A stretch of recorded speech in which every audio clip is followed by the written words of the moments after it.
ಪ್ರತಿ ವರ್ಷ ಇಷ್ಟೊಂದು ವಿದ್ಯಾರ್ಥಿಗಳಿಗೆ ಪ್ರತಿಭಾ ಪುರಸ್ಕಾರ, ಎಲ್ಲ ನಿವೃತ್ತ ನೌಕರರಿಗೆ ಸನ್ಮಾನ ಸೇರಿದಂತೆ ಇತರ ಚಟುವಟಿಕೆಗಳನ್ನು ನಡೆಸುತ್ತಿರುವ ಸಿದ್ದಾಪುರ ತಾಲೂಕಿನ ಸರ್ಕಾರಿ ನೌಕರರ ಸಂಘದ ಕಾರ್ಯ ಶ್ಲಾಘನೀಯ ಎಂದು ಸಿದ್ದಾಪುರ ತಾಲೂಕ್ ಪಂಚಾಯಿತಿ ಇಒ ದೇವರಾಜ್ ಹಿತ್ಲಕೊಪ್ಪ ಹೇಳಿದರು.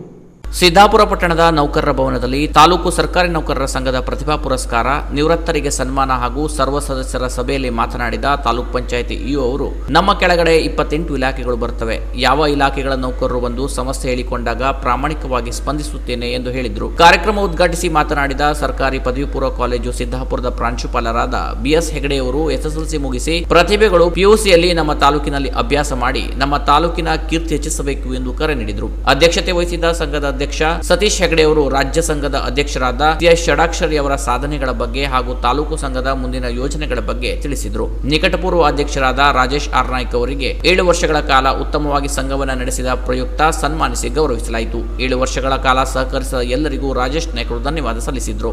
28 ವಿದ್ಯಾರ್ಥಿಗಳಿಗೆ ಪ್ರತಿಭಾ ಪುರಸ್ಕಾರ ನೀಡಲಾಯಿತು ಹಾಗೂ 23 ನಿವೃತ್ತ ನೌಕರರಿಗೆ ಸನ್ಮಾನ ಮಾಡಲಾಯಿತು. ವೇದಿಕೆಯಲ್ಲಿ ರಾಜ್ಯ ಪರಿಷತ್ ಸದಸ್ಯರಾದ ಡಿಎಂ ನಾಯ್ಕ್, ಕಾರ್ಯದರ್ಶಿಗಳಾದ ನಾಗರಾಜ್ ಮಡಿವಾಳ, ಖಜಾಂಚಿಯಾದ ಮಂಜುನಾಥ್ ಹುಲ್ಲೂರ್, ಪ್ರೌಢಶಾಲಾ ಸಹಶಿಕ್ಷಕರ ಸಂಘದ ಅಧ್ಯಕ್ಷರಾದ ಟಿಕೆ ನಾಯ್ಕ್, ಗ್ರಾಮ ಲೆಕ್ಕಾಧಿಕಾರಿಗಳ ಸಂಘದ ಅಧ್ಯಕ್ಷರಾದ ಕೃಷ್ಣ ನಾಯ್ಕ್ ಉಪಸ್ಥಿತರಿದ್ದರು. ಸಂಘಟನಾ ಕಾರ್ಯದರ್ಶಿ ವಿಡಿ ನಾಯ್ಕ್ ಸ್ವಾಗತಿಸಿದರು. ರಾಮನಾಥ್ ನಾಯ್ಕ್, ಶೋಭಾ ಡಿಸಿ ನಿರೂಪಿಸಿದರು. ಸಂತೋಷ್ ಕೆಎಂ, ಶೈಲಾ ಪ್ರಭಾಕರ್, ಕವಿತಾ ಶೇಟ್, ಧರ್ಮಣ್ಣ, ದೇವರಾಜ್ ಸಹಕರಿಸಿದರು. Canara plus news Siddapura.